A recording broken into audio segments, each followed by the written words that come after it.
Good day, IyanuOluwa Okunade here. Healing at Heart with IyanuOluwa Okunade. Here today, I'm going to talk about wisdom. Wisdom. In healing, we need wisdom. And I'm going to be sharing with us acronym WISDOM. Wisdom. Come along with me.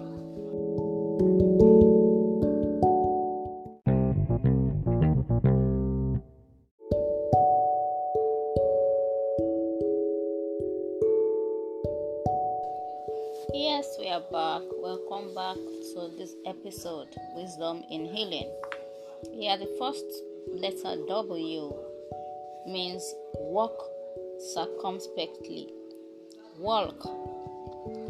W-A-L-K. Walk circumspectly. And according to the dictionary, walking circumspectly means being carefully aware of all circumstances, considerate of all that is pertinent, that is important, being aware of the danger of upsetting someone, like just an example, like being conscious. That's one of the synonyms.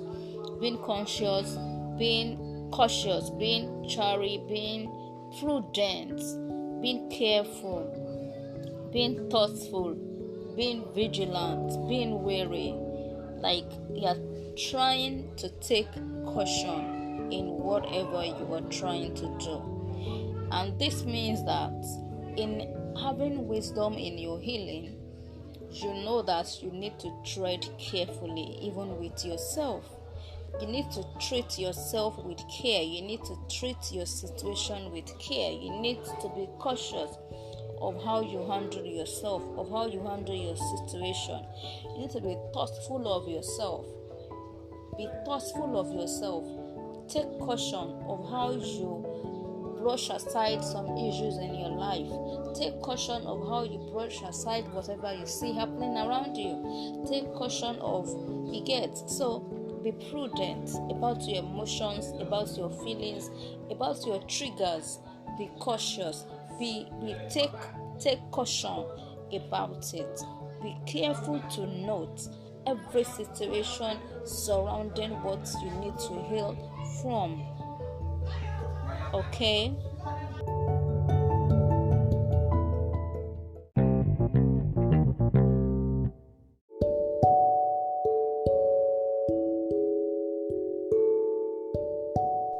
Yes, welcome back. This is still Wisdom in Healing podcast going on, and you've treated W as walk circumspectly.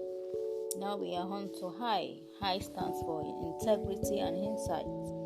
Integrity, according to dictionary, is steadfast adherence to a strict moral or ethical code. State of being wholesome, unimpaired, complete, pure.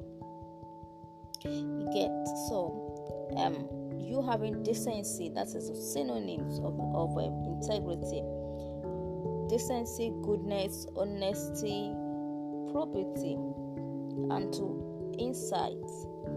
Insight, you have a sight or view of the interior of anything, a deep inspection or view. It could be introspection, that is, they usually use that word introspection frequently with it. You get power of acute observation and deduction, being able to deduce something from intently looking into that particular thing.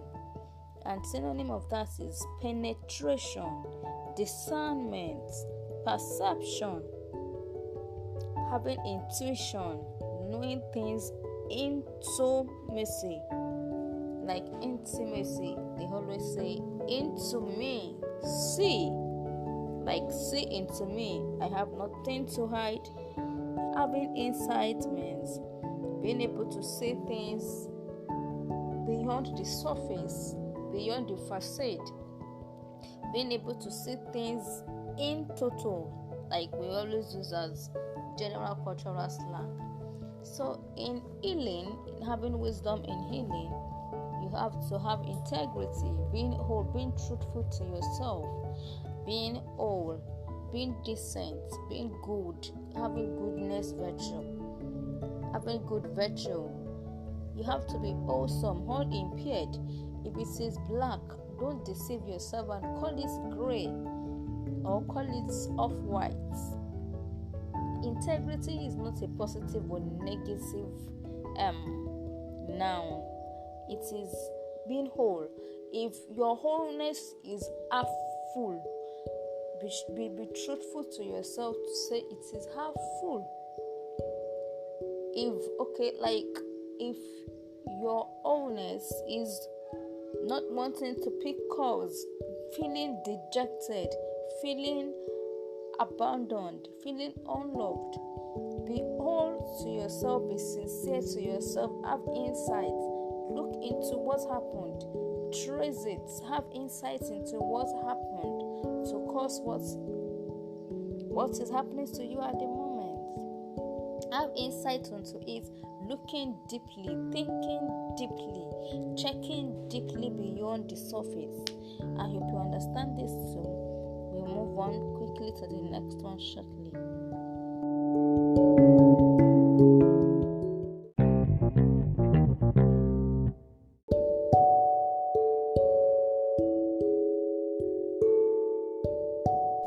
Welcome back. This is Wisdom in Healing. On this podcast today, at Heart with IyanuOluwa Okunade. Yes, we've checked on W and I. We are on S, which stands for sow and seek to know. Sow into knowledge about what you're going through. Sow into the knowledge of what caused what you're going through. Sow into the knowledge of knowing how to get out of it or how to manage it. Know when to stop forcing yourself to try, know when to let go, know when to keep negotiating, know what to talk about, know what to overlook. Seek to know, invest in knowing yourself, invest in understanding the situation, invest in knowing if you are the only one going through it, know the peculiarity of the situation, invest to know about how to understand it. At times, understanding something relieves you of the scars, relieves you of the trauma, relieves you of just trying to think of how to just get out of it. Most times that we think of how to get out of stuff, it's not really because it is only us that we are going through that. It's just about pride, it's about ego, it's about not knowing that you're not the only person.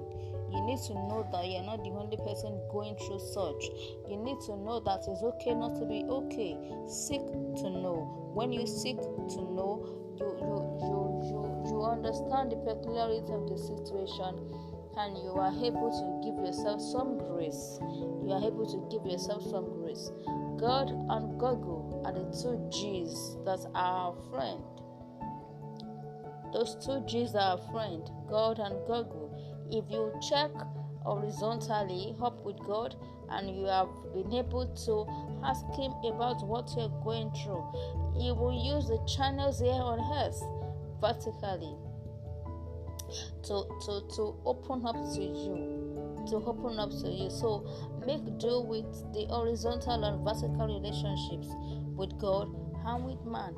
Invest, check it out, read books, know what to do, and I believe you will be able to gain the wisdom needed for the situation, and you will be able to get the wisdom needed for your healing. Thank you.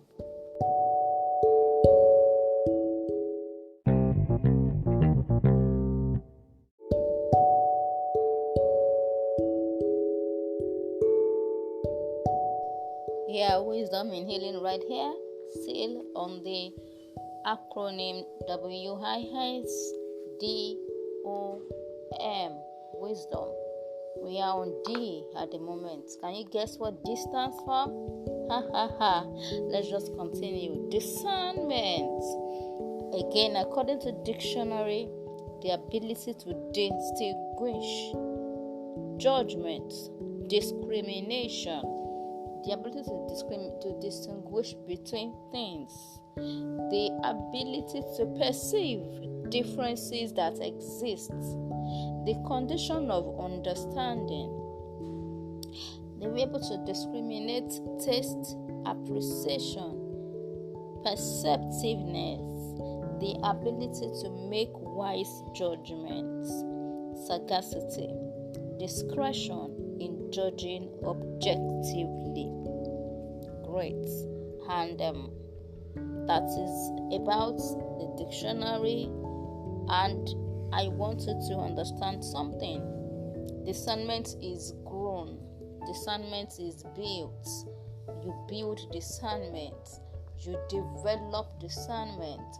The same way we are able to know what the taste is when we put salt in our mouth, when we put delicious, even rice, as funny as it sounds, you will hear them say this rice tastes like party rice, but homemade rice is different in taste. So when you exercise your senses, you practice. If you depend on other people to tell you what to do, to judge for you which is right or wrong, you will leave your own inner senses redundant and you will be a baby for life. So endeavor to be able to discern by looking intently into what happened, trying to relate it with what you have read, what you have seen, circumstances, and all that. Listen to your ears. The same way we have the 5 senses, the tongue for taste, the ears for hearing, the eyes for sight, the skin for perceiving, the brain for thinking. We also have our inner senses that are not physical, more or less like what we call spiritual senses. To be able to perceive there is something, to be able to, probably you made a mistake one time by not really listening to your spirit or to your mind or to your soul or to circumstances. At times some people will just tell you that they didn't just feel like going out. That's your own antenna. That's your own way. Study the patterns of how situation speaks to you, how you read meanings to things. Sharpen it by the reason of use. You'll be able to differentiate which is fake and which is real. And you grow different means, you grow different methods per time. Just take it easy with yourself. Remember, discernment. D for discernment.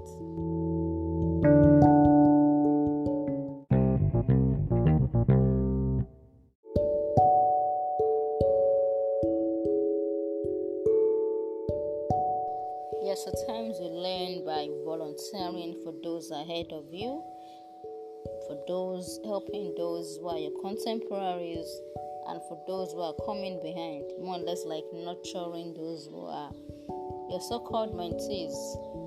So, in this episode, we'll be discussing letter O, and the letter O in wisdom in healing stands for offer help to those higher, contemporaries, and those lower. Even in our states, there is still something we can do for others. It's always said there's this song, Lonely at the Top. Well, I am of the opinion that if you help your contemporaries, you would gradually go up together and you climb up the ladder together. Definitely, you're going to be discerning with your friends that you're investing into yourselves. So by the time you grow together and you get to the top, you will not be lonely. Volunteer to those who are higher. Don't just go there to receive because you want to heal. You feel all you have to do from them is just to glean and soak and suck them. By the time you suck them and they don't have time for themselves to grow, and they are like juiced and sucked orange, you definitely leave them and move on to the next so-called victim mentor. So in your own little way, never go to a mentor empty-handed, especially those who have walked through your path that you're trying to learn how they have survived that particular stage. Some of them still have the pains that they're trying to nurse. at the least, if you think you cannot help them, try to soothe them, try to encourage them by not asking for money. Do your assignments, encourage them, do not go empty-handed. Praise them, pray for them, do things for them. Your contemporaries, share ideas with them, not really personal ideas, but opportunities, events that will help all of you grow together. Especially when you are seeing that you are thinking towards the same direction and you have the same goal and purpose and vision in mind. And those lower, if you happen to fall, you fall to the level of those who you have helped at your back coming up. So if you have helped no one at the lower base of the ladder by climbing up, definitely you fall back to the ground. Those who you have helped that are still coming up the ladder below you, up the cadre ladder below you, will definitely hold you in their hands. And if at all, if you will be falling, you won't fall like a pack of cards, you fall on their level. And grace will have it that you climb up back because you have helped your contemporaries. They will help pull you up. You have helped those that are higher than you. They will help pull you up. And you keep moving. Life is full of ups and downs, but we have to keep adding value to people so that we would have company in time of misery. I hope you understand this.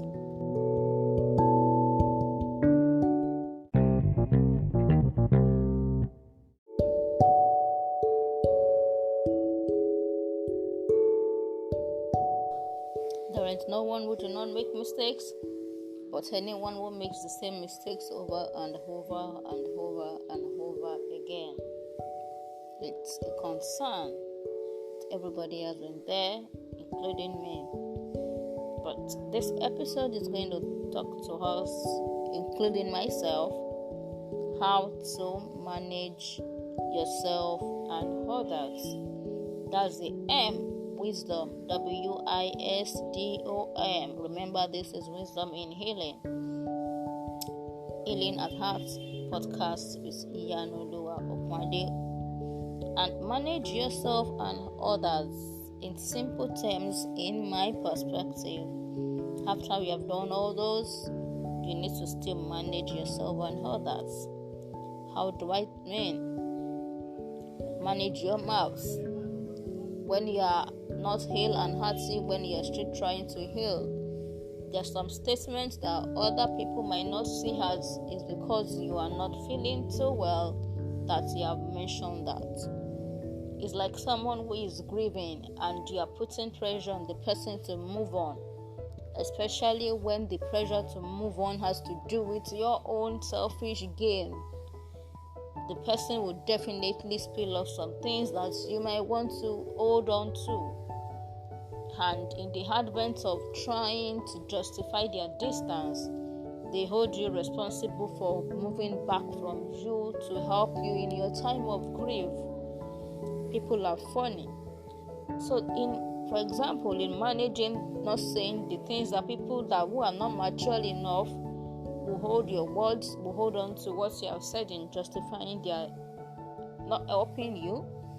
You might need to pick calls only when you feel you are capable of managing or controlling your emotions. I've been there. All in the name of not wanting to miss a call, to show that I appreciate that they were being caring and all. I've said something that I did not mean and I didn't expect them to take it seriously. But it didn't land well. It's amazing how people could be. So in trying to managing yourself and others, in the advent of managing yourself and others, know when to speak. Everybody have their down times. Everybody have their peak times. Everybody have their times that they make mistakes, which is all right. But in managing yourself, know when to speak, what to say. And eventually you made a mistake and you feel trying to rectify it again will put you into more trouble. Calm down. Because the more you make that mistakes to the same set of people, the more they have stuff to justify what they want to justify and what they want to do. So learn to manage your mouth, learn to manage your mind. Yes, manage your mind. Your mind is the battlefield of your life. Your mind is where your life is being controlled. The good book says the power is in your tongue. Life and death is on our tongue. We need to manage our ears, what we hear with our ears, and what we tell others into their ears too. Those two especially are very important. And manage your brain. Manage your life by managing your mind. And your mind is fed by different outlets. Social media, what you hear, what you see, what you read, you get. Manage it. Thank you. Manage yourself and others.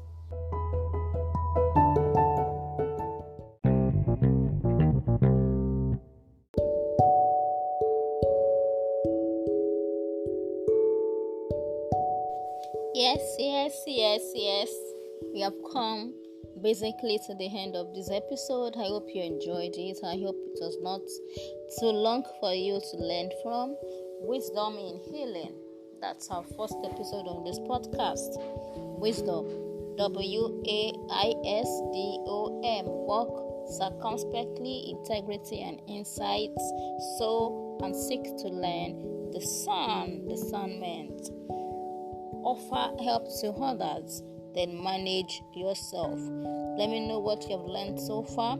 Thank you so much for being in my space, and I hope you have been able to learn one or two things. Till I come again and I meet with you next time, keep healing and becoming who God has created you to be. Love you all. Bye.